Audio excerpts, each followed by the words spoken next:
गौधाचार्य जी लोगों ने सुनाया हो कि पटाचारा नाम की एक बौद्ध भिक्षुणी थी। बौद्ध भिक्षुणी क्या एक भगवान बुद्ध को मानने वाली थी, वो बाद में भिक्षुणी हो गई। लेकिन उससे पहले वो आपके और हमारी तरह, जैसे सुशीला जी हैं, हम लोग हैं, आप लोग हैं, हमारी तरह एक बहुत साधारण महिला थी।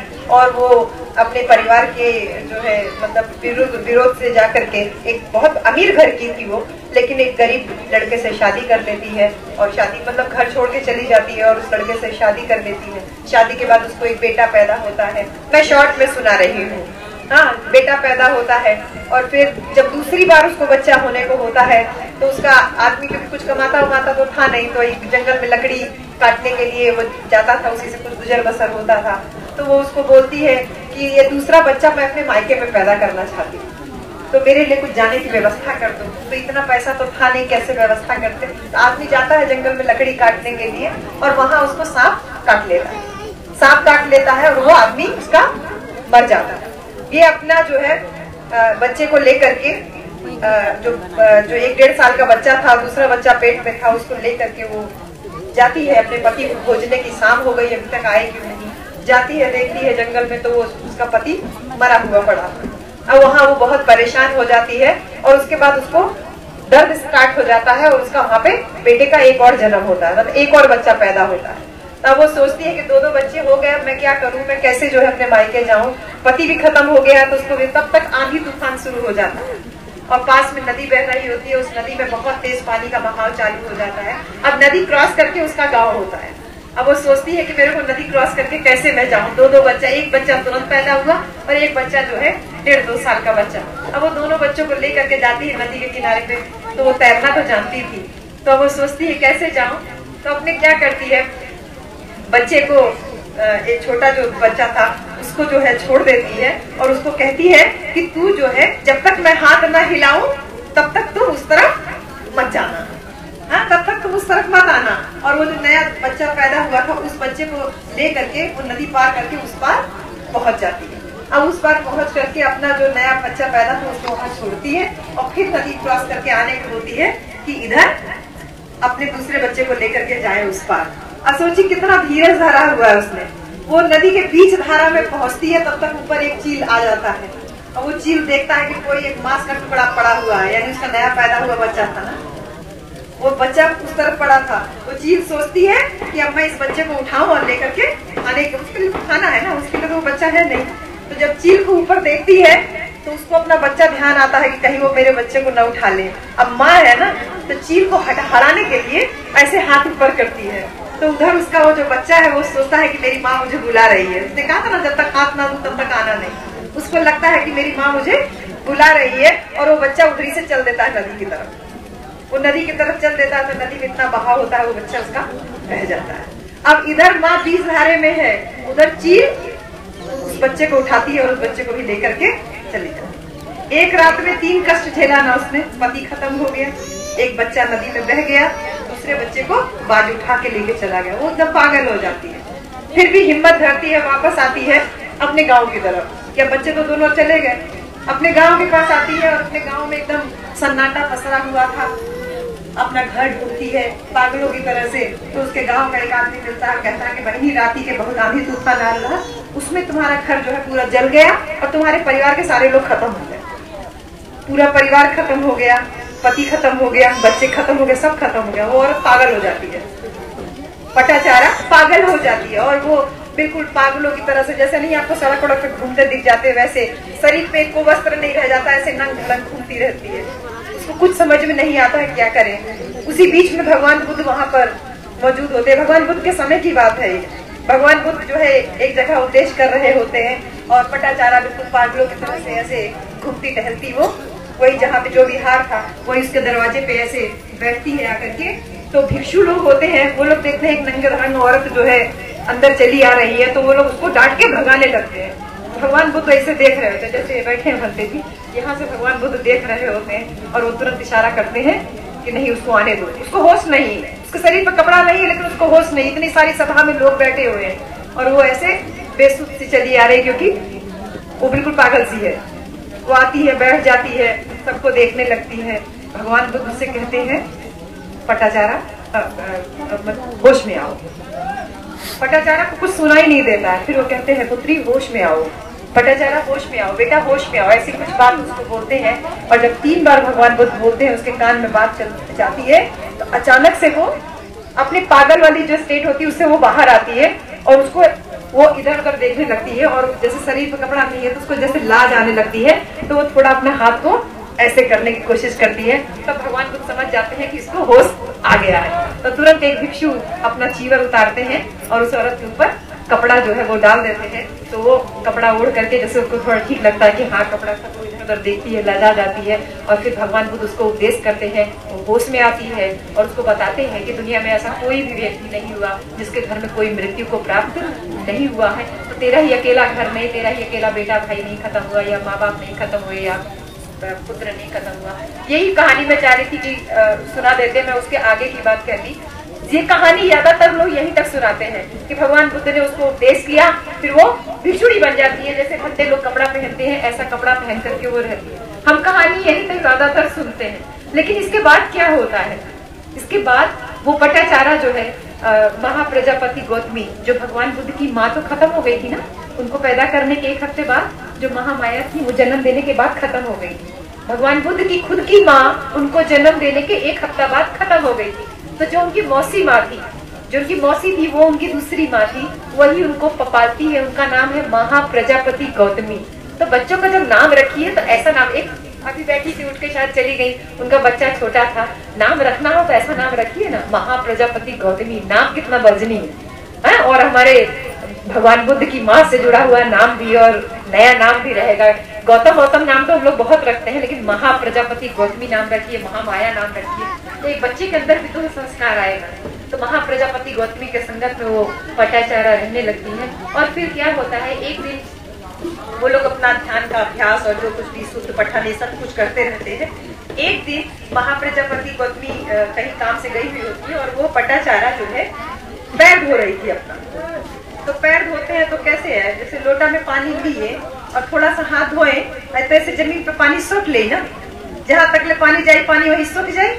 फिर थोड़ा और पानी अगर डालेंगे तो जैसे पानी यहाँ तक गया, पानी यहाँ तक गया, जब दोबारा पानी डालेंगे तो पानी का ढाल थोड़ा सा और आगे जाएगा ना, हाँ, तो दोबारा और डाल। तो फिर वो देख रही है, फिर वो तीसरी बार जब पानी डालती है अपने हाथ पे पैर पे, तो वो पानी थोड़ा सा और आगे बढ़ के जाता, और आगे जाएगा ना, कहा कि वहां का जमीन तो गीला हो गया है, तो ढाल है जहाँ तक वहां तक जा रहा है और जा करके पानी वही सोख ले रहा है। जीवन बिल्कुल इसी तरीके से। उस रात जो है, उस समय जो वो अपना हाथ पांव धो रही है और जब पानी गिरता है कि एक पानी यही आकर के गिर गया, यही सोख लिया, फिर जब दोबारा पानी डाले तो वो पानी थोड़ा सा आगे बढ़ा, फिर तीसरी बार डाले तो वो पानी थोड़ा सा और आगे बढ़ा। इसी से उसको ज्ञान प्राप्त हो जाता है, उसकी बुद्धि खुल जाती है कि मेरे को जो भगवान बुद्ध समझाए थे वो यही तो बात समझाए थे कि जो मेरा पुत्र जो नवजात था वो तुरंत पैदा हुआ था ना, तो जो मैंने पहली बार पानी गिराया वो पानी वही सूख गया ना, तो जो पैदा हुआ वो तत्काल वही खत्म हो गया। यानी उसका जीवन उतना ही लिखा था कि वो पैदा होते ही मृत्यु को प्राप्त हो जाए। फिर जब मैंने दोबारा पानी डाला तो पानी थोड़ा सा बह के आगे गया, तो जब दोबारा बह के आगे गया, जो मेरा 1.5-2 साल का बेटा था वो 1.5-2 साल का हमें खत्म हो गया। फिर जब तीसरी बार मैंने पानी गिराया तो वो थोड़ा और आगे गया, यानी मेरा पति वो 20-22 साल का था, वो उस समय खत्म हो गया।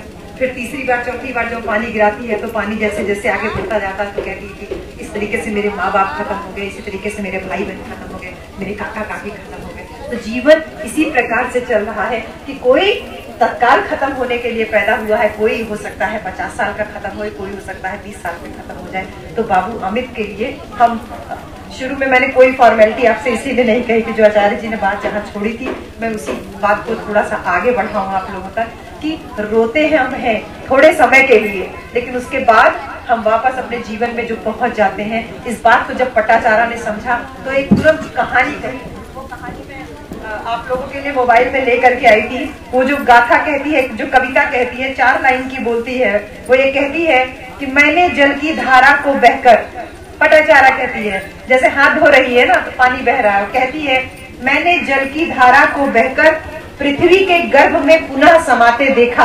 मैंने प्रश्न किया कि जल लौट कर कहाँ गया। जब पानी गिरा तो पानी लौट के कहाँ गया।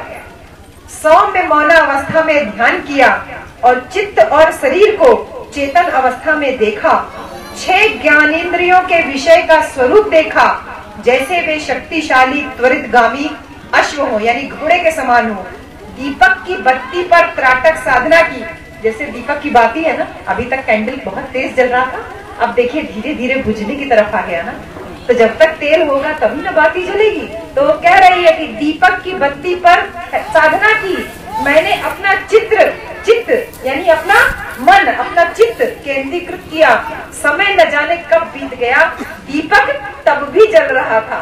मैंने सुई उठाई, दीप बाती को नीचे सरका दिया, प्रकाश तुरंत समाप्त हो गया। आपको इसको बुझाना हो तो क्या करते हैं, पहली फूंक मत मारा, तनी हाथ से बुझाया था, तनी कोई चीज से कह दा, लेकिन फूंक मारने को मना करते हैं।